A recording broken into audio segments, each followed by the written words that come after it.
Hello everyone, Big Clinky here, and now that I've finished the main story of Engage, I thought it was a good time for an update video. Engage is not over, I still have the DLC to cover, and I've already started on recording it and making the bios for the DLC emblems. I just want to have a few ready in advance before I start posting them, as since every one of them will have a bio, these are a little more work intensive than the average part. After that, it's the Fell Xenologue, and after that, I'll probably do a bio compilation, one for the characters and one for the emblems. Before I talk about what comes after, I do want to discuss future plans for Fire Emblem games. I know I said a year ago that I was going to be pivoting away from Fire Emblem to focus more on Persona, but that was before Engaged. And Engage reinvigorated much of my interest in the series, and from the response I got when I started the Engage playthrough, a lot of you really like me playing Fire Emblem games. And they're fun for me too. So I'm gonna have to think which I can do in the future. Right now, considerations are Thracia, though I'll have to research the meta a bit because Crusader Scrolls kind of invalidate growth rates to a degree. Fate's Conquest, I'd love to get my revenge on Chapter 10 now that I know the game much better, and it also fully deserves a more experienced playthrough given how good the map design is. The problem there is, once again, I have to research the meta more. Blazing Sword and Shadow Dragon are also considerations. I've had a few people asking about a Fire Emblem 4 redo, and I'll say again, the only reason I haven't done that is I am suspicious that it might get a remake. That or Binding Blade. And if either of those does get a remake, I'll probably do it on the channel, either in the form of a day one playthrough or a fully researched one. I also did that gameplay versus story video, and I've got some other ideas for videos like that. It depends on when inspiration hits. For example, I had the idea of a Lord tier list at one point, but then I realized that where I put the Three Houses Lords, and you probably know where they're gonna end up for me, would open the Three Houses discourse can of worms again, and I'm just tired of that now. TLDR, I have more plans for Fire Emblem, but after Engage, I will be switching to Persona, just in time for the new games. First on the agenda is the Persona 5 Unused content video. Now, I'm not going to promise that it will be available before or on the release of Persona 5 Tactica. I want it to be as close as possible, but it's going to be a lot of work, so bear with me. After that, the plan was to do Persona 5 Strikers, and that plan hasn't changed. Currently, I'm at the Osaka jail in my test playthrough, so relatively close to the end, and it's been going well so far. I haven't started on bios yet, but I think I'm going to be incorporating gameplay footage into them, like Chugga Conroy's modern Pokemon playthroughs, so I can demonstrate the character's moveset at the same time I'm talking about the skills their persona learns. I need to figure out how to handle the bios though, because in Strikers, you get almost the entire party from the very start of the game. I'm not going to cover them all at once, but I'm thinking one character per video around the point where their skill set becomes the most relevant. But you'll have to forgive me if I end up using the character a little bit before I show their bio. Striker's battle system heavily encourages swapping between multiple characters in a single fight, and if your lead character gets KO'd, you are forced to swap to somebody. And being an action game, it's impossible to plan for that happening. Actually, I'm going to shoot a question to the audience now. Would you guys prefer if I did all the bios in the first dungeon, or if I saved some of them for later dungeons? Let's just say certain characters get more spotlight in specific dungeons, in both a gameplay and story sense. The problem with that approach is their personas would be constantly learning skills before I gave the bio, so maybe it's better if I hit them all at the start. But all in all, I'm really looking forward to covering Strikers. It's one of the best spin-offs in the series in my opinion. Really fun gameplay, and writing that is actually better than vanilla Persona 5 in some regards. But on the subject of Persona 5 spin-offs, you might be wondering how I plan to handle Tactica. The game seems right up my alley since it's a tactics game and a Persona game, and I feel like I'm the only one on the face of the planet who's actually hyped for it.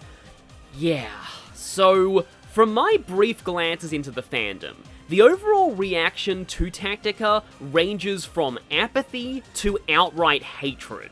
Admittedly, the hatred crowd is focused more on the Day 1 DLC and it not having elements from Royal, rather than anything to do with, what the game actually is or what it might be.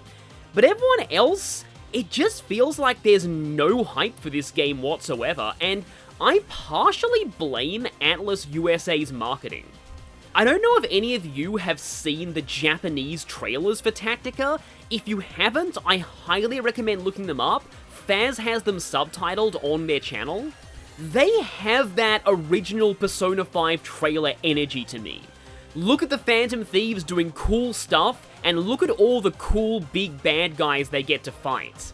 Along with hints at Irina and one other character who I would forgive you for not knowing exists if you've only seen the North American marketing, might have some deep character development. By contrast, the US marketing is just focused on explaining the basic gameplay. Now, if you've watched my Engage videos, you might think this is weird because I've heavily stressed gameplay over story there. The thing is, that's my view on Fire Emblem. My view on Persona, especially spin-offs, is a little different. As a huge fan of Persona Q, and someone who finds it very underrated, Persona's spin-offs have always had surprisingly good stories. Which is why I think it's important to at least stress that the game has a story in its marketing. You don't get that with the US marketing, you do with the Japanese.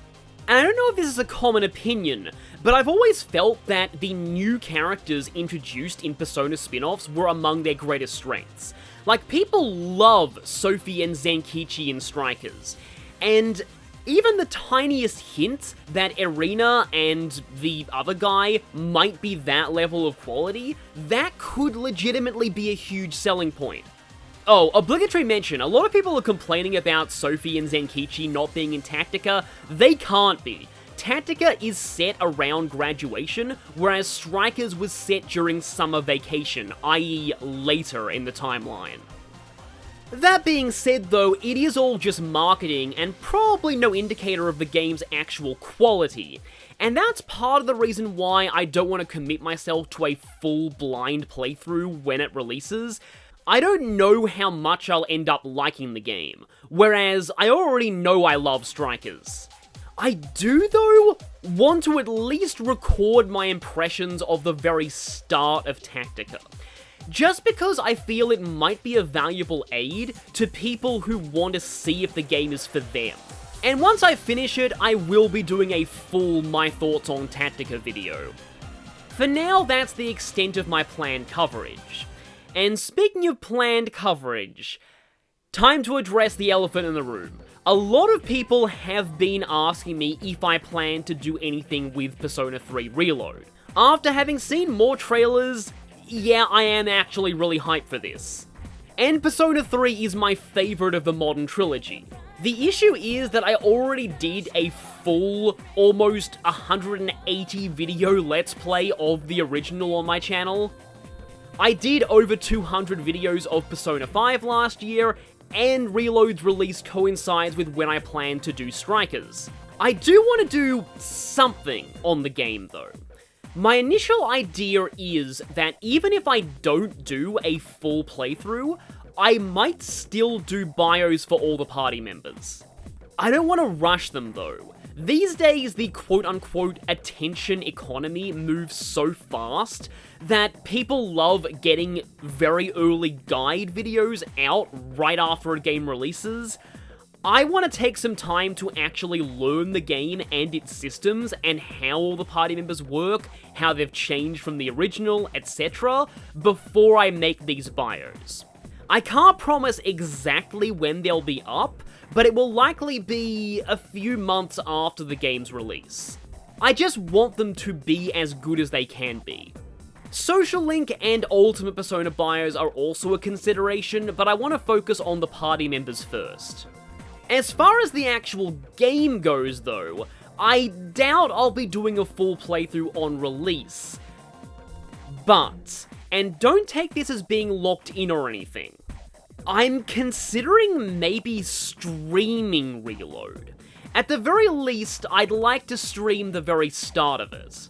I've never done a YouTube livestream before, so I'd have to do a lot of research, maybe even a test stream beforehand. But it could be fun, and a less work-intensive way to get gameplay videos of it on the channel. As well as maybe some of my reactions to what's new and what's changed. That's about all I want to say, apart from one quick tangent. As I was looking into pre-ordering the game, I noticed that the Australian age rating for this game specifically alludes to the Evokers, something that was not considered in the rating of the original. Speaking of Atlas, I am still very interested in Metaphor ReFantazio. By the time that releases, I'll probably be done with Strikers. But I'm still not sure whether I want to do a day one blind playthrough, or if I want to wait and do a more experienced walkthrough series later. If the game ends up being as good as it looks, it would definitely deserve that treatment. But one way or another, I'll probably cover it someday. On that note, as we end this update video, I thought I would try gauging interest in a few other games that I might want to do on the channel. First is Shin Megami Tensei Nocturne. I finally played and beat that game this year, and I thoroughly enjoyed it. The battle system is top-notch, the demon fusing mechanics are fun, the dungeons are surprisingly well designed, and there's a lot more quality of life than you might expect for a game with a reputation for being so literally hellish. I feel it could warrant a full playthrough with going over boss strategies, explaining how negotiation works, there's a lot of depth to that, a guide to Magatamas, and BIOS 4, at the very least, all the fiends and other key demons. If I was feeling really crazy, I could go the full Chugga Conroy Pokemon approach and give every demon a bio. We'll see. Here's the problem though. While I acknowledge that Nocturne's story and lore is well done for what it is, it's really not my thing.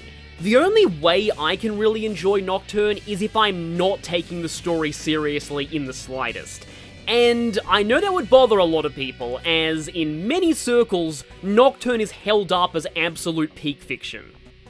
That's the reason I'm running this by my audience instead of making it a definite consideration. But it may be a good fit for my channel since it is Persona adjacent. The next consideration is basically the exact opposite for me, Xenoblade Chronicles 2. This is one of the few games on my list of favourites of all time that I have not covered on this channel in some capacity yet. Xenoblade 2 is not only a game that I love both in gameplay and story, it's also a very important game to me as it literally snapped me out of nihilism, telling me exactly what I needed to hear at just the right time in my life. As such, I have a lot of unique views on the game and stories to tell about it. The main problem here though is I'm not sure what I can add besides that wasn't already covered by Chugga Conroy in his Let's Play. I know that a lot of my viewers also watch him, so there could be redundancy there. Meanwhile, if I were to do a single video essay style piece about what the game means to me, well, there's already a lot of content like that on the Xenoblade series too. My only real idea for how I could cover this game in a unique way is if I did Bringer of Chaos. I'd have to play that on my own time though, just to see if that's actually viable. I've never understood why some people think the combat in this game is slow, but Bringer of Chaos admittedly multiplies enemy HP by a ridiculous amount, so yeah, I'll have to see how that impacts things. I guess the other point of uniqueness is that, let's just say that certain aspects of Xenoblade 3 have reframed a lot of 2 retroactively, and having a playthrough out there in a post-Xenoblade 3 era, that could be unique in itself. There's also the fact that during his Let's Play, Chugga admitted that he still likes Xenoblade 1 more than 2, whereas I'm the exact opposite. If I did do this though, don't expect me to go for 100%, because again, Chugga redundancy. I'd just be focusing on the main story and the important side contents. It's also very much an if I have nothing else planned series and not a major priority. I just wanted to gauge interest in it now. And that is all I wanted to cover. So, I'll see you next time for the Fire Emblem Engage DLC chapters, and after that for Persona 5 Unused content, and then it's on to Persona 5 Strikers.